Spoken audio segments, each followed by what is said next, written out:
ये जो वीडियो आप इस वक्त अपनी स्क्रीन पर देख रहे हैं, ये किसी बस स्टैंड या बिना पंखे वाले रेलवे स्टेशन का नहीं है। ये नज़ारा है स्पाइस जेट की दिल्ली से पुणे जाने वाली फ्लाइट SG8185 का। जरा ध्यान से देखिए इन तस्वीरों को। फ्लाइट के अंदर का तापमान 40 डिग्री के पार पहुंच चुका था। यात्री गर्मी और घुटन से तड़प रहे थे। पसीने से लथपथ लोग मैगजीन और कागजों से हवा करने पर मजबूर थे और मासूम बच्चे बदहवास होकर रो रहे थे। फ्लाइट आसमान में उड़ने को तैयार थी, लेकिन प्लेन का एसी पूरी तरह ठप पड़ा था। जब हवा के लिए तड़पते यात्रियों को लगा कि उनकी जान सांसत में है, तो प्लेन के अंदर ही हंगामा मच गया।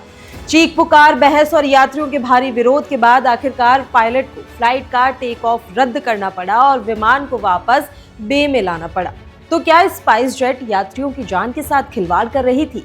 जब एसी काम नहीं कर रहा था तो बोर्डिंग क्यों कराई गई? और क्या सस्ती हवाई यात्रा का मतलब अब यात्रियों की जान जोखिम में डालना बन चुका है?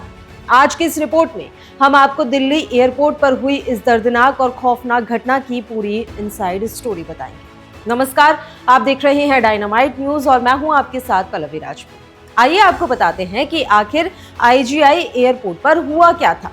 तो दिल्ली से पुणे के लिए स्पाइस जेट की फ्लाइट को उड़ान भरनी थी। यात्री अपने अपने बोर्डिंग पास लेकर खुशी खुशी प्लेन में सवार हुए, लेकिन जैसे ही प्लेन के दरवाजे बंद हुए, यात्रियों को घुटन का एहसास होने लगा।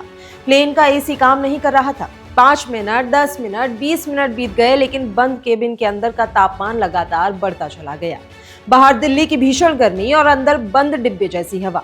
यात्रियों ने तुरंत केबिन क्रू से शिकायत की। क्रू मेंबर्स ने पहले तो टालने की कोशिश की और कहा कि टेक ऑफ के बाद एसी ठीक से काम करने लगेगा, लेकिन 40 मिनट से ज्यादा का समय बीत गया।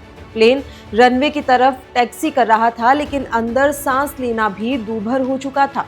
प्लेन के अंदर का माहौल किसी नाइटमेयर जैसा बन चुका था। बुजुर्गों का बीपी बढ़ने लगा। छोटे छोटे मासूम बच्चे सांस न मिल पाने की वजह से बिलख बिलख कर रोने लगे। यात्री अपनी सीटों से खड़े हो गए और क्रू मेंबर्स के खिलाफ विरोध प्रदर्शन करने लगे।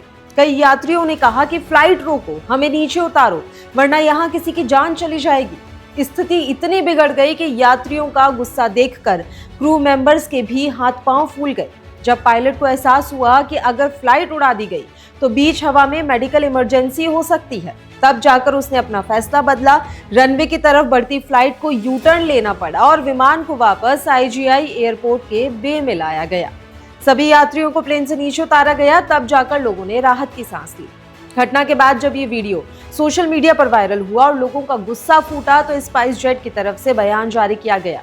स्पाइस जेट का कहना था कि तकनीकी खराबी एसी फॉल्ट की वजह से केबिन में कूलिंग कम हो रही थी। यात्रियों की सुरक्षा और सुविधा को ध्यान में रखते हुए फ्लाइट को वापस बे में लाया गया और बाद में दूसरी फ्लाइट से यात्रियों को पुणे भेजा गया। लेकिन यहाँ सबसे बड़ा सवाल ये है कि क्या टेक ऑफ से पहले प्लेन की चेकिंग नहीं की जाती? जब केबिन का एसी काम नहीं कर रहा था तो यात्रियों की बोर्डिंग कराई ही क्यों गई? क्या यात्रियों की जान की कोई कीमत नहीं है? खैर, स्पाइस जेट और इस तरह की अव्यवस्था का ये रिश्ता कोई नया नहीं है। पिछले कुछ सालों में स्पाइस जेट की कई फ्लाइट्स में कभी इंजन में खराबी, कभी केबिन में धुआं, तो कभी टेक ऑफ के दौरान पहिया खराब होने जैसी खबरें आती ही रहती हैं। एविएशन रेगुलेटर DGCA कई बार स्पाइस जेट को कारण बताओ नोटिस जारी कर चुका है और निगरानी भी बढ़ा चुका है, लेकिन इसके बावजूद एयरलाइंस की लापरवाही के ऐसे मामले थमने का नाम ही नहीं ले रहे। हवाई सफर करने के लिए यात्री हजारों रुपए खर्च करते हैं, लेकिन उन्हें सुरक्षा और सुविधा के नाम पर मिलता क्या है? घुटन, देरी और मानसिक प्रताड़ना। अगर इस दिन यात्रियों ने हंगामा ना किया होता और पायलट जबरदस्ती फ्लाइट उड़ा देता, तो सोचिए हवा में 30,000 फीट की ऊंचाई पर कितना बड़ा हादसा हो सकता था। क्या ऐसे मामलों में एयरलाइंस पर सख्त से सख्त कार्रवाई नहीं होनी चाहिए? क्या सिर्फ खेद व्यक्त कर देने से यात्रियों की जान का जोखिम खत्म हो जाता है? अगर आपने भी कभी ऐसे किसी एयरलाइंस में लापरवाही झेली है तो कमेंट बॉक्स में अपना अनुभव जरूर शेयर करें। इस वीडियो को ज्यादा से ज्यादा शेयर करें ताकि नागरिक उड्डयन मंत्रालय तक ये आवाज पहुंचे। और ऐसे ही ट्रेंडिंग और इंफॉर्मेटिव खबरों के लिए हमारे चैनल को तुरंत सब्सक्राइब करें।